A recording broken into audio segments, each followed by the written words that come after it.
ایک شخص حضرت علی کے دربار میں آ کر کہنے لگا، یا علی، علم بہتر ہے یا دولت بہتر ہے؟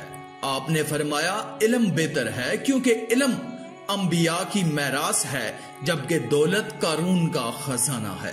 دوسرا شخص آیا، کہنے لگا، یا علی، علم بہتر ہے کہ دولت بہتر ہے؟ آپ نے فرمایا علم بہتر ہے، کیونکہ علم تمہاری حفاظت کرتا ہے جبکہ دولت کی تمہیں حفاظت کرنا پڑتی ہے۔ تیسرا شخص آیا، کہنے لگا، یا علی، علم بہتر ہے یا دولت بہتر ہے؟ آپ نے فرمایا علم بہتر ہے، کیونکہ علم کے دوست زیادہ ہوتے ہیں جبکہ دولت کے دشمن زیادہ ہوتے ہیں۔ چوتھا شخص آیا، کہنے لگا، یا علی، علم بہتر ہے یا دولت بہتر ہے؟ آپ نے فرمایا علم بہتر ہے، کیونکہ علم تقسیم کرنے سے بڑھتا ہے جبکہ دولت تقسیم کرنے سے کم ہو جاتی ہے۔ پانچواں شخص آیا، کہنے لگا، یا علی، علم بہتر ہے یا دولت بہتر ہے؟ آپ نے فرمایا علم بہتر ہے، کیونکہ علم کے چوری ہونے کا ڈر نہیں ہوتا جبکہ دولت کے چوری ہونے کا ڈر ہمیشہ رہتا ہے۔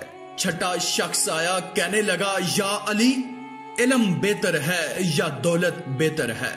آپ نے فرمایا علم بہتر ہے، کیونکہ زمانے کے گزرنے کے ساتھ ساتھ علم پرانا نہیں ہوتا جبکہ خزانہ پرانا اور بوسیدہ ہو جاتا ہے۔ ساتواں شخص آیا، کہنے لگا، یا علی، علم بہتر ہے یا دولت بہتر ہے؟ آپ نے فرمایا علم بہتر ہے، کیونکہ علم دنیا اور آخرت دونوں میں تمہارا ساتھی ہے جبکہ دولت کا آخرت کے ساتھ کوئی تعلق نہیں، وہ صرف دنیا تک ہی تمہارا ساتھی ہے۔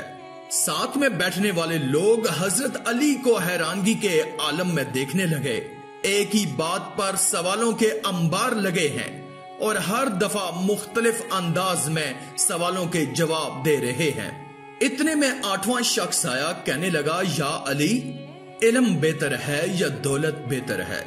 آپ نے فرمایا علم بہتر ہے، کیونکہ علم انسان کے دل کی نورانیت کا باعث بنتا ہے جبکہ دولت انسان کے دل کو سنگ دل بنا دیتی ہے۔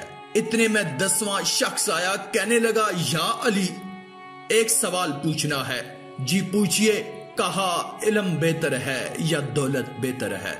آپ نے فرمایا علم بہتر ہے، کیونکہ علم والا شخص ہمیشہ کے لیے نرم مزاج رہتا ہے جبکہ دولت رکھنے والا شخص متکبر ہو جاتا ہے۔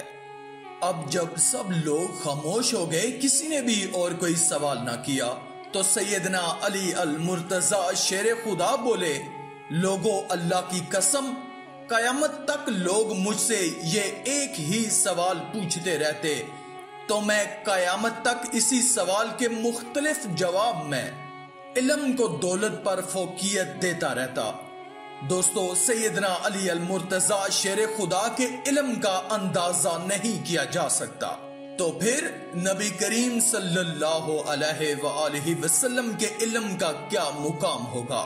ویڈیو پسند آئے تو کمنٹ میں سبحان اللہ لکھ دیں اور مزید ویڈیوز حاصل کرنے کے لیے اللہ کی قدرت چینل کو سبسکرائب کر دیں۔ شکریہ۔